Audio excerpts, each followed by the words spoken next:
Hello and welcome to what is day 8 of the 30 days of singing. And I've got something a little bit, I don't know whether it's controversial or not, but it's something that I kind of like to put my students in touch with. And it's often receives mixed reviews. And what I'm talking about here is the Alexander Technique. I think it's really useful for us as human beings to become aware of what we're doing with our bodies posturally, because over time, of course, we have habits which develop, and some of those habits are not so great when it comes to looking after our bodies, our own well-being, and the future kind of health of the way we stand and strength of our muscles, for example, how we use them, implement them, but from a different aspect. You're going to hear that a lot because I've just been doing some other filming.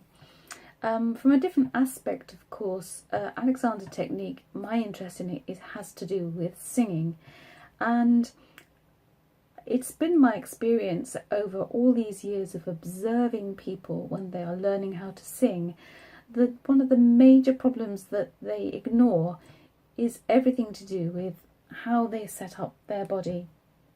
You can see exactly where the problems are going to come from, dependent on how they are using and how they understand what their body is doing.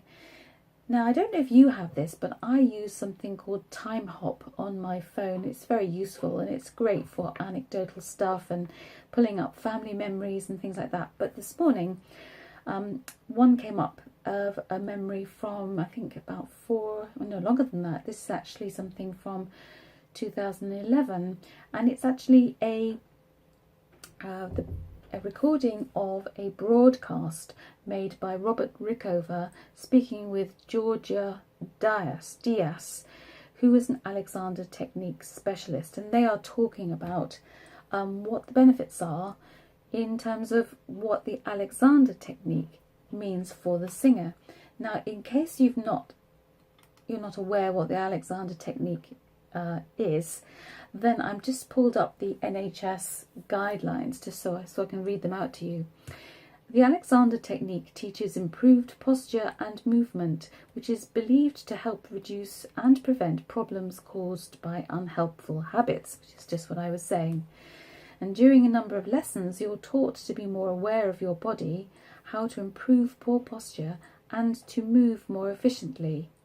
But my interest, of course, is the fact that indeed it can help improve certain vocal problems, because everything comes back to your posture and the use of your muscles and how you understand how it's working. This interview between Robert Rickover and Georgia Diaz, they're talking specifically how this relates to singers. Now, I might have to turn the volume up, but I've got it ready to go, and they're just at the point where they are talking about how this is applicable to singers. And I think this might be really useful, because he has just said that often when people come to learn a skill like singing, they kind of jump in and go on the wrong side of the learning curve. You've got to actually start right back at the beginning, okay, rather than my famous analogy for this is, imagine that you're baking a cake. When you're learning how to sing, it's baking a cake. At the beginning, all you're doing is kind of getting your ideas together. And then you see a recipe that you like, and you start to gather the ingredients and learn a little bit about how they interact with each other. Eventually, you get to mix those ingredients to make what you're trying to form. Then you bake it.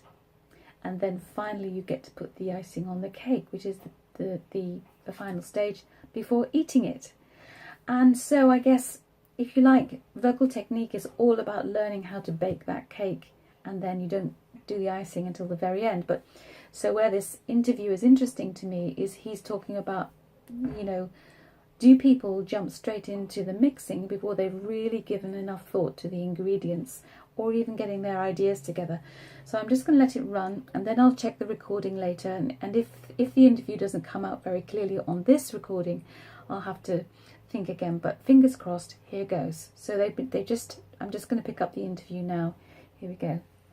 it seems like maybe what happens a lot of times is that the sequence is reversed from what it should be. That the first thing would be to learn what you shouldn't be doing, and then learn specific training methods or strength. Yeah, Absolutely. and I think that's where a lot of musical training in general goes wrong, not just with singers, but In in general, yes. general with musicians. I did an interview with an Alexander teacher a few months ago who said the thing about, she works a lot with musicians, and she said instrumentalists, said musicians generally don't know really very much about how their body functions. Instrumentalists know virtually nothing, and singers know stuff, but what they know is wrong. Yes, Does that sound reasonable to you from your own experience? absolutely. Because I know you obviously work with in your teaching now. I assume that you work with Yes. both singers and instrumentalists. Yeah, and you found that to be true in your own teaching. Well, the instrumentalists, they know a lot about their own instruments and know very little about their own bodies. Well, yeah, they know about their musical instrument, but not about Exactly. their own sort of, as you say, their bodies, The, or their first instruments, yeah. and really the more important of the two instruments in a way, because Absolutely. No, the singer, because we are our own instrument. The singing and speech instrument, it's your own body. So the singer knows a bit more about the body, but it's in normal singing circuits. The singing instrument goes from your diaphragm up to your soft palate. And from the Alexander technique point of view, you find out that even your feet plays a part in it. So mm-hmm. you have to really get down to your first to learn about your instrument. And once you meet all that, once you are able to work with the technique, then you can train the voice further. But I always tell people that the best way of training the voice is really just to sing by pleasure. If you have pleasure in what you're doing, then you're not busy with how to do it. You're just doing it. Okay, so a little bit controversial, but if you have been watching my other videos, you will know that this really does kind of lie very easily with me as a vocal teacher, because it's great to be able to teach people how to sing.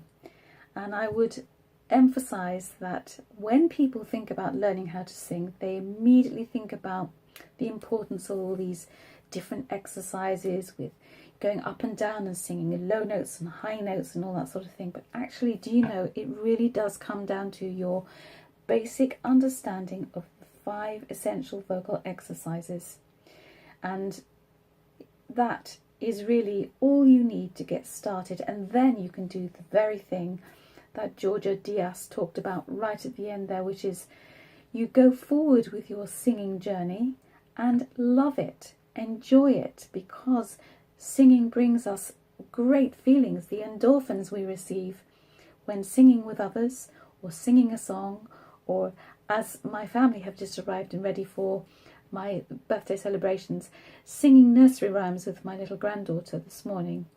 You know, the wheels on the bus. You know, it's just great. Everybody smiles. So don't get too hooked up on vocal technique. If you can master these 5 essential vocal exercises, and they're not groundbreaking stuff, they are just like, I've likened it to an artist's palette.